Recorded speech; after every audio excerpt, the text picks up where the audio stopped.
This just makes sense, man. He's way too good. This guy is just being this giant wrecking ball for CJ, you know, jumping on the back of Hero and just holding hands and just moving through the forces of all the different teams to get CJ into these playoffs. He is the other piece of this puzzle for CJ that can possibly make them win this one. He's 11-3, 6-2, and 4-1 in his recent 5 matches. This guy is absolutely positively a beast. One of the best Terran players in the world. In fact, in my opinion, I'm just going to say I think he's the second best Terran in the world right now. But Stats is no pushover, and his late game PBT isn't terrible either. He's got a 2v1 ratio in that matchup right now in Pro League, but we've seen him beat Terrans like Supernova, albeit versus Mech, in the GSL. He's definitely a strong Protoss. It's a big map, you know. If it goes late game and he's able to get those storms out in Colossi, could give him an early or give him a late game opportunity here. Looks like we're going to jump into this game. Byung is looking a bit nervous. Everything is on his shoulders here. If he doesn't win 2 maps in a row, this series is going to KT.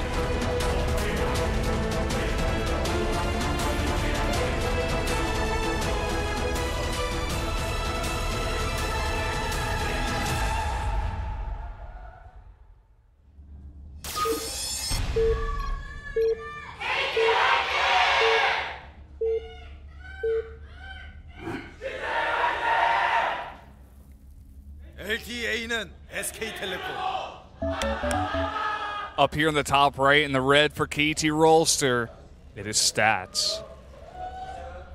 And to the bottom right in yellow, not cross spawns, most important to note, is Byung. Now these spawning locations give some extra strength to drops for the Terran. Oh,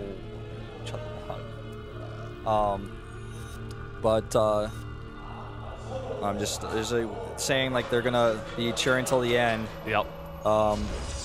Before those really cute girls distracted me, going to be good for drop play of all sorts, whether it's with drop ships, whether it's with warp prisms, whether it's with oracle play. I know it's not a type of drop ship, but any sort of air play is what I'm trying to say. I think it's going to be very useful, especially for Byung. He loves to do that in the mid game, as a lot of these strong Terrans like to do. And so far, we're just seeing him open up pretty standard. I think we're going to see the barracks here and just go into regular expand. Open up with the Reaper on this map. It's so good for scouting. I think it just makes sense here. Of course, back at the base of Stats, we're just seeing the beginnings come up here of actually with these 3 probes and 4 probes queued up here on Nexus first. A little bit of a nod here. And you can see Coach Park is like actually vigorously talking with his teammates like, all right, this is actually, I can tell you guys this from experience of being on an actual pro gaming team, being part of the staff, sitting on the Epics Open bench when I was playing in GSTL. The feeling when you watch a player play as a member of the team is such a different feeling than when you're like, you're actually just a fan, and you're like, even if you are the biggest like Byung fan in the world watching him play right now and you're like on the edge of your seat, I can't tell you how it feels to like watch the build, because you've talked to him about what build you're going to use, you've calmed him down, and you're just watching like, okay, yes. Like the same thing like when you watch like someone's dance coach, like watching them do the recital, and you're like on the edge, you're like, yes, like you're like just moving your hands like, okay, nothing has gone wrong, yes, exactly, yes. You know, it's like that's basically what you are as a coach, sitting on the bench watching the play happen. Yeah, man, I can relate so much. I mean, my little sister is a dancer, and my mom, like when she watches, she's like, all right. And she's like talking to herself and like going crazy as the actual dance is happening. That's what's happening when these players are playing in the booth. The coaches are like, okay, he's going to go for this. And then like one unit gets killed by the Reaper. He's like, oh, no, like you weren't supposed to lose that unit there. Like your micro should have been better. Like he's just thinking so much to himself, and he doesn't have control of the game. All he can do is watch. That's the worst part. It's so stressful, and it's like you see the eBay block go down, and you're like, oh, no. Yeah. You know, that ruins everything. Something like that. So we have actually very economic builds from these 2 players. The Reaper Scout for Byung is safe, and in my personal opinion, almost 100% necessary when you're going into a game where it could be your last if you lose it. Like, you absolutely cannot skip the Reaper Scout. Costs them a little bit in economy, but well worth it to come in here and see exactly what's going on. Now, he doesn't see anything yet, but he's scouting for those pylons, and he really wants to figure out, you know, is there anything else going on? Is he actually going to kill the Zealot? There's no way he's going to kill that, right? He's going to damage it quite heavily. He's getting it really low, and the Mothership Core is beginning to come out. It's about to finish. The Zealot is actually going to push it towards that Nexus. This Reaper has to be careful. He might be able to get these couple of last shots on the Zealot. He actually is able to kill the Zealot there with just the one Reaper. Wow. This is when the KT Roach is saying, like, no, no, no, you shouldn't have lost that. This is just very unfortunate. But thing is, when you go Nexus first, you make the Zealot because you have to have it for the Reaper, because the Stalker actually is just too slow no matter what. So if you don't have the Zealot, you have 100 more minerals to do what? Nothing, actually, because you don't have enough gas to actually support those. So the Zealot actually, even though he lost it and that hurts, is absolutely necessary for the Protoss to have. He served his role, which was to protect the probes, albeit he couldn't kill the Reaper. He was like the defender, like, bee that like keeps the other bees away from their hive until like the rest of the bees are ready to fight. Look at this. We're seeing back at the base of Byung, he's making those Widow Mines. He's getting the Starport up. It looks like we're going to have a Widow Mine drop as well as some Marines here. But back at the base at Stats, he's getting the robotics facility, which is going to be very useful once he gets that Observer out. One, for the scout, but also to see those Widow Mines when they do burrow in his base. Yeah. Let's see how he chooses to play this, because with 2 obs, he's going to be in a really good spot. And we'll see if he chooses to make this. The Reaper actually is going to come in here and see the Robo. Nice building placement, though, because of that pylon behind there. Very nicely done by Stats. And, oh my god, we're going to see Banshees. I saw that Tech Lab and I was thinking, it's probably just for Stem, right? Well, Raven, okay. Maybe we see that Siege Tank push, Maru style, like we saw yesterday, to try to hit the 3rd base with a bunch of Marine Siege Tanks on the Raven. Could be, man. It's beginning to look that way. We're seeing a ton of Marines coming out here with that reactor on the barracks. Just one barracks is able to pump out a ton of Marines. Scans the main base as he wasn't able to get much information before. Sees the 2 gateways come out as well as that robotics. Although I don't think he was able to see the robotics bay, unfortunately. And behind that actually is a Stargate coming up here for Stats.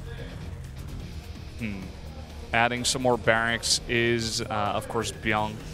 Going to make one of those on that reactor as well as just another one.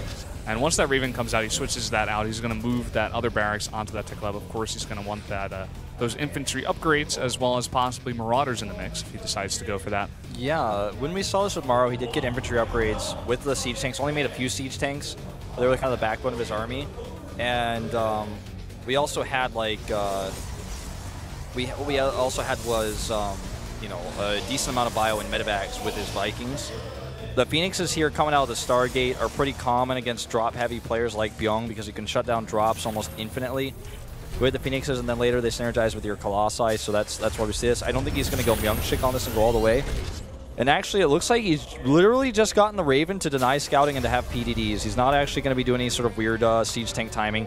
Although, with 5 barracks on 2 bases, this Raven is really important to deny the Observer Scout, because if he thinks there's a 3rd CC, he's probably thinking, okay, this is normal. But this is probably, it's looking more and more like, from the looks of things, he's going to be doing a 2-base SCV pull, which Byung has had a lot of his TVP success from, especially before the Widow Mine buff. Yeah, it's beginning to look like that 100%. And we're seeing this first Hallucinated Phoenix come in here. He doesn't know about the Stargate, so this Hallucinated Phoenix is going to throw him off a base. He's going to be like, okay, you don't have Phoenixes, it's just the Hallucinated Phoenixes. But then the Phoenixes are going to surprise him once he gets to the base. And of course, with that Phoenix, he is able to see all of those barracks coming down. And with that, Byung is actually going to start a CC behind this as he does push out on the map. Yep, and, you know, I mean, I guess the way he wants to do this is just kind of like a attack expand where you pressure your opponent while you take the 3rd base. It's just odd to me that he goes all the way up to all those barracks. This is going to bolster his Marauder count like crazy. He's about to have combat shields here, and PDD works against the Nexus Cannon. I don't think he's really going to want to attack into a 2-base Protoss as a 2-base player himself. With those Colossi out, that would be almost suicide, but I think the idea is there in case, you know, he sees with a scan, or he pokes up there at the front like, oh, you've cut too many corners. Could stem down here, maybe kill this base. That's another opportunity. Yeah, but for now, he's just poking up there at the top of that ledge, wants to see if the mining has started, and he's going to start this Ghost Academy behind this. We have seen before against these Protoss players that like to go for a heavy Colossi. They make a lot of Vikings with their Stargates.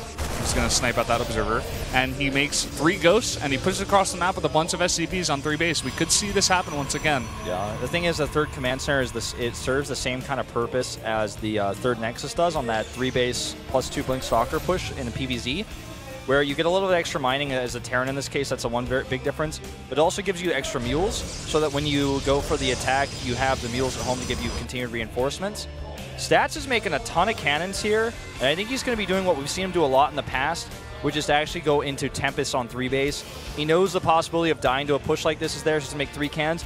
If he scouts the push, if this is in fact what we're seeing, because we don't know this for sure, but if that is what's coming, he may even go up to like 7 cannons. There was a famous game that Innovation lost, I want to say to like Hurricane or something, where he just got scouted with what he was doing, and the Pros made like a ton of cannons.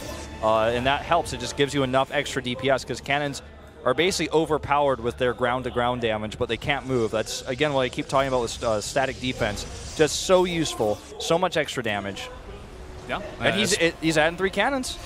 He's adding 3 more cannons. I think those are at the front of the third base, if I'm looking at this mini-map correctly. And so far, we're seeing Byung continuing with the SCVs being built here, but here comes the big pull, and this is what we've been talking about so much. And Stats, I think he knows it. He's setting up really nicely here. The +1 is going to be done for his area units, and the +1 for the melee looks like it will be a little bit behind. Will it finish in time? Oh my god, Brennan, this is the definition of epic. The screenshot of this mini-map right now is in the dictionary next to the definition. This is the last chance for CJ. If he messes this up, if he spends too much time here killing these rocks, you know, this could cost him the game. All those Phoenixes, there's 10 of them. They're going to eliminate the Vikings pretty quick. Don't forget the Phoenixes have +1, which applies twice.